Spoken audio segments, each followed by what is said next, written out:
Welcome to Sujan philosophy. আজকে আমরা মানুষের মন নিয়ে আলোচনা করব। এটা মন সম্পর্কে আমার দ্বিতীয় ভিডিও।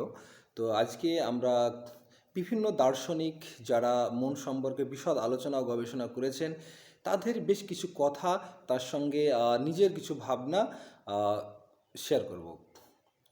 প্লেটো, আশা করি সবাই এনার নাম শুনেছেন। তো প্লেটো বলছেন যে মন হলো আত্মার বাহন, অর্থাৎ আমাদের যে আত্মা, আমরা বিশ্বাস করি যে আমাদের প্রতিটা মানুষের মধ্যে আত্মা আছে, তার যে বহিঃপ্রকাশ সেটা মনের মাধ্যমে হয়। কার্ল জংস বলে একজন দার্শনিক আছেন, উনি বলছেন যে অবচেতন মনের তিনটে অংশ, তার একটা অংশ হচ্ছে অবচেতন অংশ। তো এই অবচেতন অংশে আমাদের কি করে, অবচেতন অংশ আমাদের কি করে, আমাদের ব্যক্তিত্ব, আচরণ এগুলো গঠন করে। তাছাড়া জপাল সাত্রে বলে একজন দার্শনিক আছেন, উনি কি বলছেন যে মানুষ তার নিজের তৈরি সিদ্ধান্তের ফলাফল, অর্থাৎ আমরা যে মানুষ, তো আমরা কেমন বা আমাদের যে রূপ সেটা কি বলতে চাইছে, তিনি বলতে চাইছে যে আমার ডিসিশন, আমার চিন্তার যে ফলাফল হচ্ছে সেটা হচ্ছে মানুষ। তাছাড়া অ্যারিস্টটল বলছেন যে মনের শক্তি জ্ঞানের চেয়ে বেশি বা বেশি গুরুত্বপূর্ণ। তিনি মনকে জ্ঞানের চেয়ে বেশি প্রায়োরিটি দিচ্ছেন। তাছাড়া ডেকার্ট তো বলেইছেন যে আমার অস্তিত্বের প্রমাণ হলো আমার মন। মধ্যযুগীয় সুফি দার্শনিক রুমি, উনি বলছেন যে তোমার হৃদয় যেখানে ভেঙে যায় সেইখানে আলো প্রবেশ করে।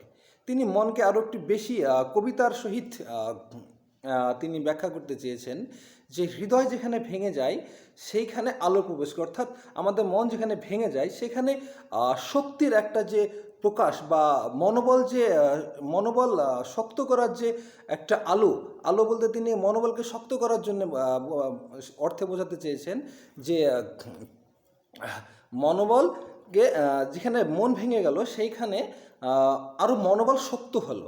ঠিক ওই রকমই ফ্রেডরিক নিটসে, উনি বলছেন যে তোমার ভিতরে আলো যত বেশি শক্তিশালী হবে, অর্থাৎ মনের বল যত শক্তিশালী হবে, তোমার চারপাশের অন্ধকারের প্রভাব তত কম হবে।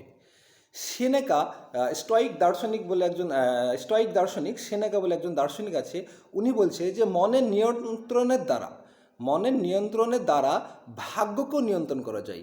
উনি কি বলছেন, উনি বলছেন যে মনকে যদি আমরা নিয়ন্ত্রণ করতে পারি তাহলে আমার যে ভাগ্য, আমাদের যে ভবিষ্যৎ, সেটাকেও আমরা নিয়ন্ত্রণ করতে পারবো। প্লেটো একটা মন সম্পর্কে আরও বেশ কিছু কথা বলেছেন, তার মধ্যে আরেকটা কথা যে মনই হলো বড় বন্ধু, আবার মনই হলো বড় শত্রু। তিনি মনকে খুবই প্রায়োরিটি দিয়েছেন। এই যে বেশ কিছু দার্শনিকের কথা আমি শেয়ার করলাম। তো শেষমেশ মন সম্পর্কে আমার যে দুটো ভিডিও হলো, তাতে প্রথম ভিডিওতে আমি নিজে মন সম্পর্কে বেশ কিছু বলেছি, আর এই দার্শনিকগুলোর পরিপ্রেক্ষিতে আমি এইটুকুই বলতে চাই যে মনকে যদি আমরা ভালোবাসি, অর্থাৎ যে মন যে নিজের মনের সঙ্গে শান্তি স্থাপন করতে পারবে, আমার মনে হয় যে